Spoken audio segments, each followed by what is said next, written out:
Hey, thanks for joining me today. So, I wanted to talk today about how to market your virtual event. There's so many of us that are doing virtual events right now, and it's really important to consider how you're marketing it and how you're connecting with your audience. So, let's get started. The first step is to set expectations. Why? Because your audience wants to know what's going to happen. So it's important for you to set expectations for what the experience is that your audience is going to feel. You need to talk to them, let them know what the format's gonna be. Are you gonna live stream it? Are you doing a question and answer session? Are you having, any level of participation that they need to be aware of or maybe prepare for? You want them to feel satisfied about their experience, and especially if they're paying for it, you want them to feel good about the dollars that they've invested. So, step 1, set expectations. Step 2, consider bringing in some partners. A lot of times there's sponsorship opportunities available for events, whether they're webinars, galas, auctions, you name it. There's an opportunity to put someone's logo on something and kind of share in the advertisement and the promotion of someone who's supporting you. So think about how you can collaborate with those partners to get the word out. Those partners have invested some dollars, most likely, or at least lend their brand to you to be a part of your event. And it helps bring some credibility to your event. It expands the ability for you to connect with not just your audience, but their audience as well.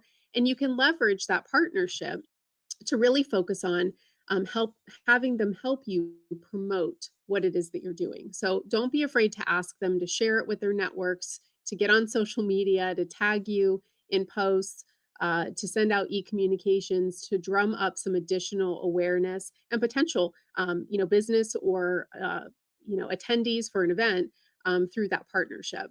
You can also think about, does it make sense to share leads with each other after registrations, or if it's people are registering to attend something like a gala or an auction, you could always share those leads, those participants with your partners.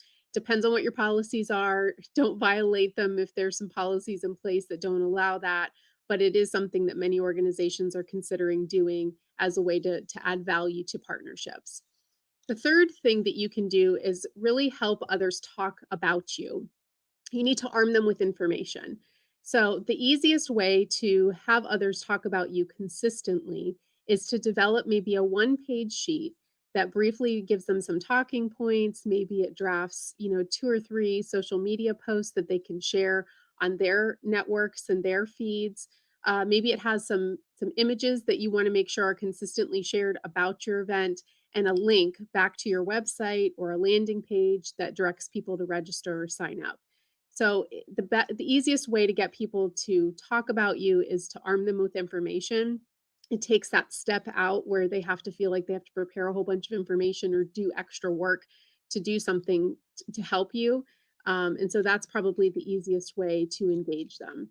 I also wanted to share some additional tips that you can implement, helpful tips in marketing your event. So say you have a event website, and that's where you're driving most of the people to register. Make sure that you also have an event created on social media, like a Facebook event.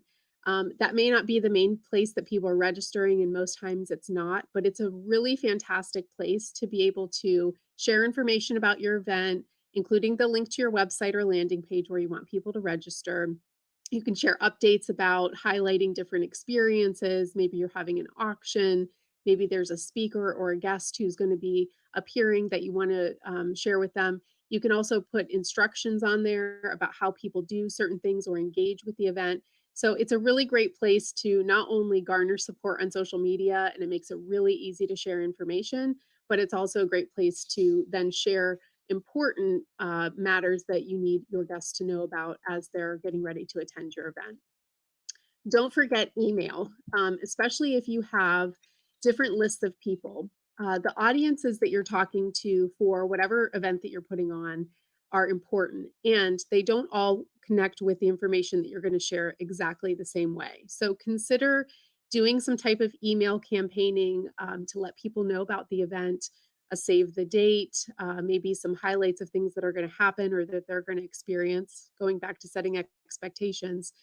And you might want to tweak the message, a message to an individual might be slightly different than a message to someone at a company, and you wanna make sure that you're talking the language that they need to know or that it's gonna resonate with them in order for them to click on that register button or to buy that ticket to come to your event. The third tip I'll share is leverage your speakers and guests. If you have a speaker or guest that maybe has some notoriety or some level of expertise that really adds value to your event, don't be afraid to ask them to get involved in talking about you too. I'm seeing a lot of things on social media right now where some of those guests are, kind of previewing that they're going to be participating in an event. They're tagging organizations that they're participating with. It just helps build awareness and kind of spread that across multiple audiences and maybe in some cases people that you don't typically have access to. So don't be afraid to ask your speakers or your special guests to help promote your event as well. The fourth thing is use hashtags. You don't want a giant, long hashtag that makes it really hard for people to remember, but come up with something unique that's related to your event.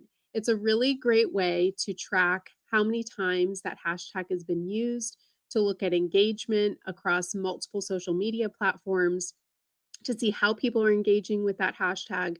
It makes it fun for people to kind of jump on the bandwagon and help to promote or say they're joining in as part of something and helping to promote your event. So don't be afraid to use hashtags, especially in Twitter. They're great. So think about something unique that you can add to it and consider adding that to your event. And the last tip that I'll leave with you is on Facebook and LinkedIn. A lot of people do a lot of posting, and if you're on Facebook and you're leaning towards a younger audience, it's a great place to be. If you're on LinkedIn and you're leaning more towards the corporate or professional audience, that's a great place to be. But both platforms also offer ads. And I think that a lot of times we think it's going to be really expensive to do, and it's really not. You can set aside $100, 150 bucks, $50, you name the price, you can set it aside and really target some of the audiences that you want to be in front of, especially if they're people that you don't currently have access to and may need access to. Consider running an ad on Facebook and or LinkedIn to help promote your event. It might just get you some additional folks, in that, kind of target group that you're looking for to engage with your organization or your brand. The other thing that's interesting about those ads is that they have kind of a built-in web integration to remarket to people, meaning that if someone clicks, let's say, on your event and they get to your website, but they don't register, those ads keep track of those clicks and some of those metrics so that those ads are then remarketed to that person on their social media feed, depending on which one you've used, to potentially gain their attention again sometime before your event to get them to register and click through. So it's kind of an added value for using some of those tools. And obviously, you need to research and look at the ones that are right for you, but something that I would recommend, especially if you've got a small budget and you'd like to make a big impact and be able to track exactly who is responding to it. It's a great tool. So I wish you all the best in your upcoming virtual events. If you need additional help implementing any of those marketing strategies or coming up with one for your organization or your business, please feel free to reach out. You can leave a comment in the comment section, or you can also visit our website at www.mymabs. It's mymabs.com. Talk to you soon.